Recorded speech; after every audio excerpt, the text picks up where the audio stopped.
Jubilee Hills bypoll ప్రచారం peaks కు చేరింది. నిన్న మొన్నటి దాకా డివిజన్ కో ఇన్ఛార్జ్ ఉండగా ఇప్పుడు ప్రతి 100 మంది ఓటర్లకు ఓ ఇన్ఛార్జ్ గా పరిస్థితి మారింది.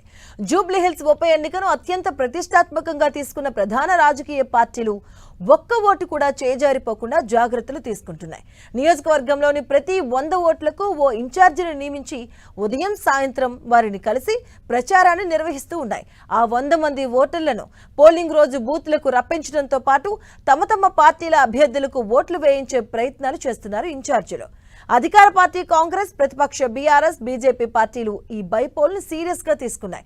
ఎట్టి పరిస్థితుల్లోనూ జూబ్లీహిల్స్ లో గెలిచి తీరాలి అన్న పట్టుదలతో ఈ 3 ప్రధాన పార్టీలు ముందుకెళ్తున్నాయి.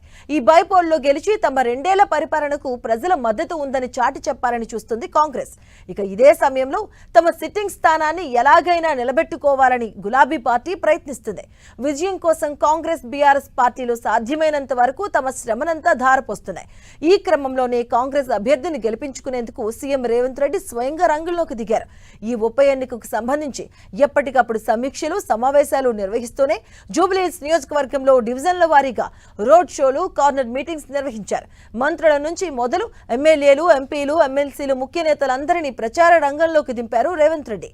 ఎప్పటికప్పుడు ప్రచార సరళిని తెలుసుకుంటూ గెలుపు కోసం శతవిధాలుగా ప్రయత్నం చేస్తున్నారు. ఇక ఇదే సమయంలో బీఆర్ఎస్ కూడా తమ సిట్టింగ్ స్థానమైన జూబ్లీహిల్స్ ను దక్కించుకోవాలన్న పట్టుదలతో ముందుకెళ్తుంది. పార్టీ అధినేత కేసీఆర్ దిశానిర్దేశంతో వర్కింగ్ ప్రెసిడెంట్ కేటీఆర్ అన్నీ తానే వ్యవహరిస్తున్నారు.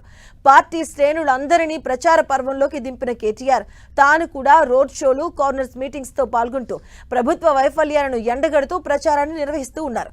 ఇదే సమయంలో బీజేపీ నుంచి కేంద్ర మంత్రులు కిషన్ రెడ్డి, బండి సంజయ్ సహా ఎంపీలు, ముఖ్య నేతలంతా ప్రచారాన్ని నిర్వహించారు.